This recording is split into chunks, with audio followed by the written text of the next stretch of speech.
So we bought this van in August of 2020, I believe, and we've had it for a better part of 8 months now. We've been converting it kind of on the weekends and after work and whatnot. So it's been quite a process. It's been pretty fun.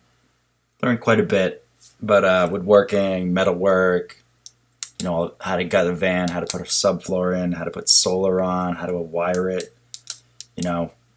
Carpentry is a pretty fun project, so I wanted to share it with you and show you kind of the final result.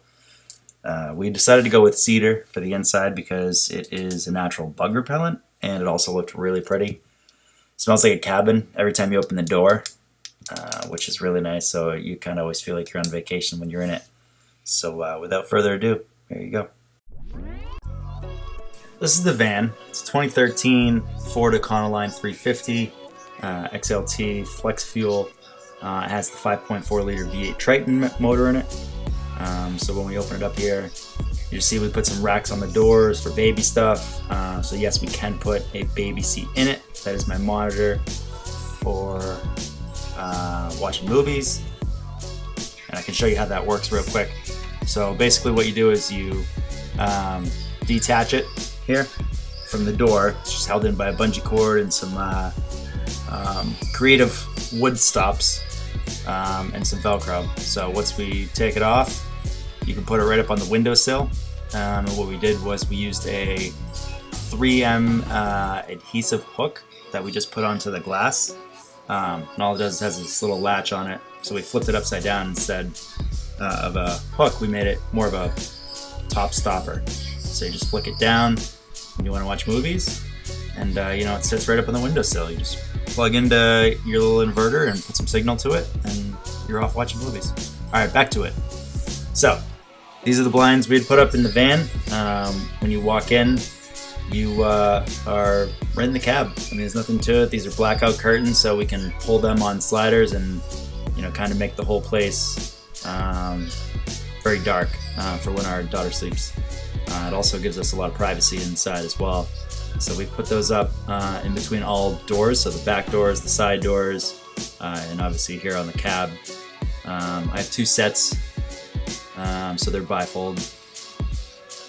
And then moving right along, I've only put in a fan and a fridge switch so far. I mean, all the other three are auxiliary when we do come time to figure out what we want to use for them. But you can see 13 volts we are charging with the solar up top. And these are 100 watt panels each, so we have 200 watts total of solar, which charges the batteries pretty quickly, I'd say. We rarely run out of juice. I mean, we're only on a 12 volt system. We haven't done any kind of conversion or anything like that. And so getting back to the interior now, we have the small little simple latch, the Cool fridge freezer. Obviously I just turned it on, so it's 61 degrees. But here you can see that we've made a little stopper because that's just how we keep the countertop held in place. Open it up, it's chest freezer, fridge, so either side, depending on how you do it. It's Bluetooth as well. There's our sink. It's pretty simple. There's just two 20 liter freshwater tanks, so we use one at a time. And that's a 20 liter discard tank. So when you're out of water, it's time to empty the bin. Down below here, we just put in drawers. So the drawers pull out with these simple latches. Pretty big drawers, actually. I can hold quite a bit of stuff. Obviously, we haven't really packed it that well yet. But they're on magnetic clasps, and we also put these in as extra security. Let's see what else. The electrical, pretty straightforward in here, and I can show you more in detail on how the power gets brought up from the battery bank, from the floor. We're running a battery isolator off the main starting battery, which is great because it allows flow to travel only one way. So when the engine's running, it's charging the auxiliary batteries, and when it's off, it's drawing from all three batteries. But when the voltage drops below 12.8, it cuts off power to the starting battery so that it doesn't drain the starting battery. And as you can see, we're running the wires back from the starting battery through some BX cable, it's metal jacketed, to the rear and we ran these up through the frame. We'll get back into it. These two auxiliary batteries are a buddy of mine had welded in. Looks like, I think it's 1/2-inch plate to hold both batteries in some boxes, weatherproofed everything, and put it up through the floor of the van.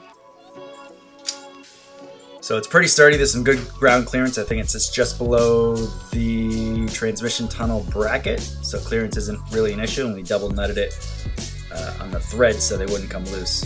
Overall, it's very solid design. It keeps the batteries outside so that they can vent properly. Battery cables come up through the van floor. They hit our buses and our main safety shutoff valve for the power. That feeds into the solar controller and into the distribution block. We also have a fire extinguisher for safety because you can never be too careful. Moving on, we have the Max Air fan. It does intake and exhaust, and it's great for rainy weather when we are stuck inside. My wife made up these curtains, which are just blackout material with a heavy dowel on there, so when you roll it down, it really gives you some added privacy. And we decided to go with the bug net with snaps, so we can put it on and remove it if we want to have the rear doors open, which is really nice in the summer when it's hot out to get that cross ventilation.